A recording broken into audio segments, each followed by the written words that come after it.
Hello everybody and welcome to the Screen Watchers review. Today we are reviewing The First Purge, which was the third leg of my triple feature of yesterday's movies. So let's go ahead and jump on into the characters of the movie. There were about 3 different sectors that we were following throughout the film, but these are the main characters from those different sectors. The main characters were Elin Noel, who played Dimitri. He's in HBO's Insecure. Lex Scott Davis, she plays Naya, and she's in TV series of Training Day. Joyvan Wade, who plays Isaiah, he's in EastEnders. Patch Dara, he played the Chief of Staff Sabian. He was in Sully and in Longmire. And then you have Marissa Tomei, who played Dr. Updale.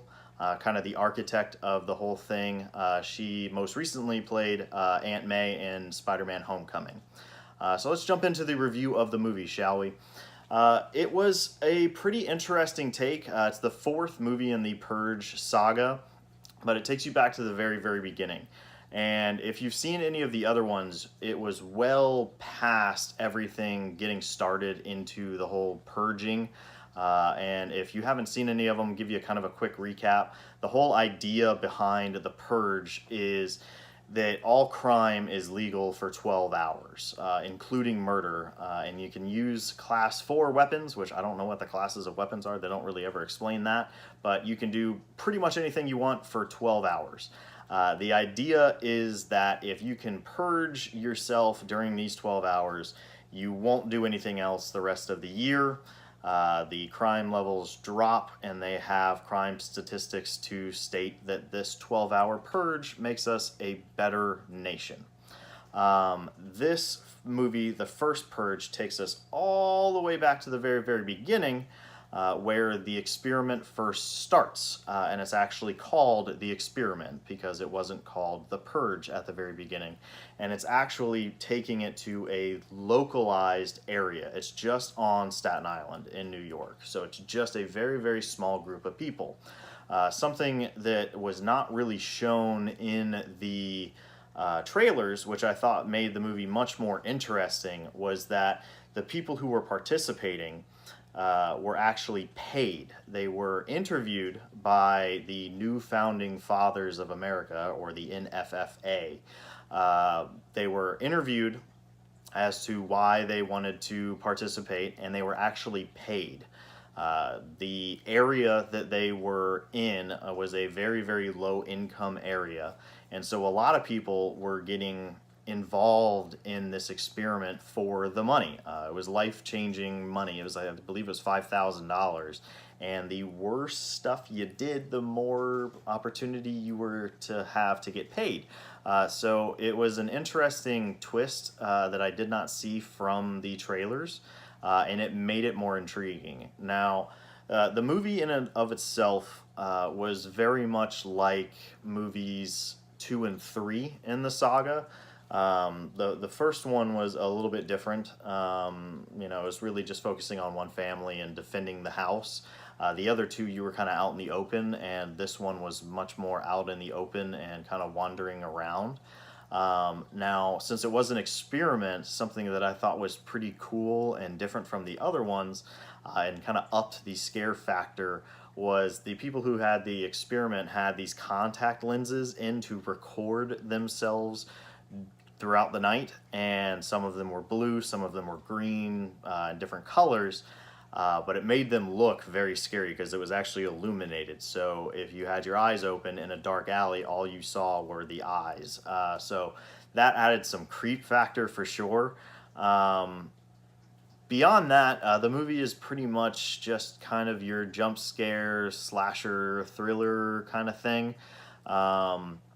But the idea behind the purge overall, which it becomes known as the first person who murders somebody else, it was them purging themselves of their want to hurt somebody else. And you see the government, the chief of staff, kind of getting involved and kind of pushing people towards doing that and wanting to get it to be a nationwide thing, which we obviously know it becomes later on because we've seen the other three movies. But it's really interesting to think about that as a societal problem, and if that would be a helpful thing. Obviously, I don't think it would be, but you know, it's one of those things where, you know, we have people donating money to people who are worth $980 million to try to make them be the youngest billionaire. So we always want to be included in stuff. So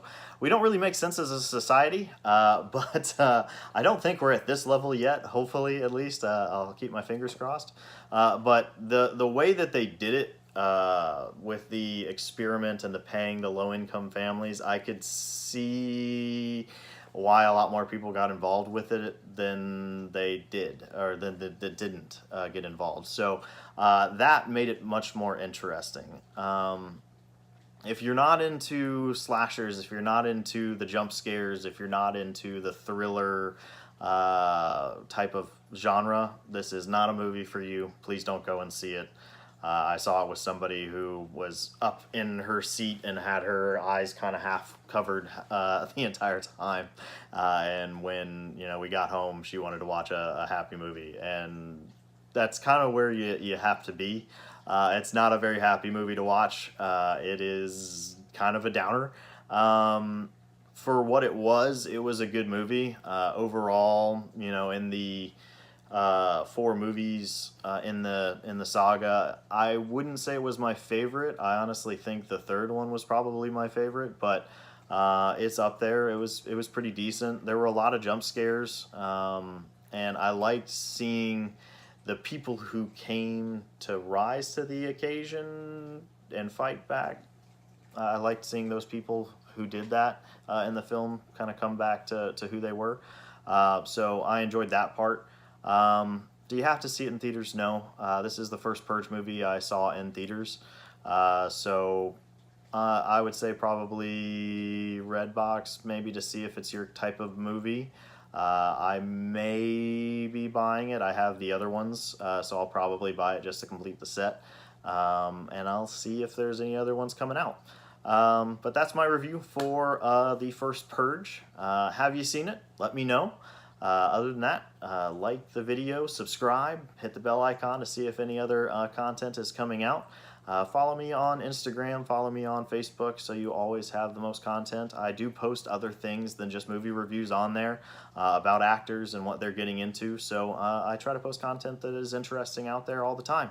But other than that, hopefully your popcorn is always fresh and you enjoy your day at the movies.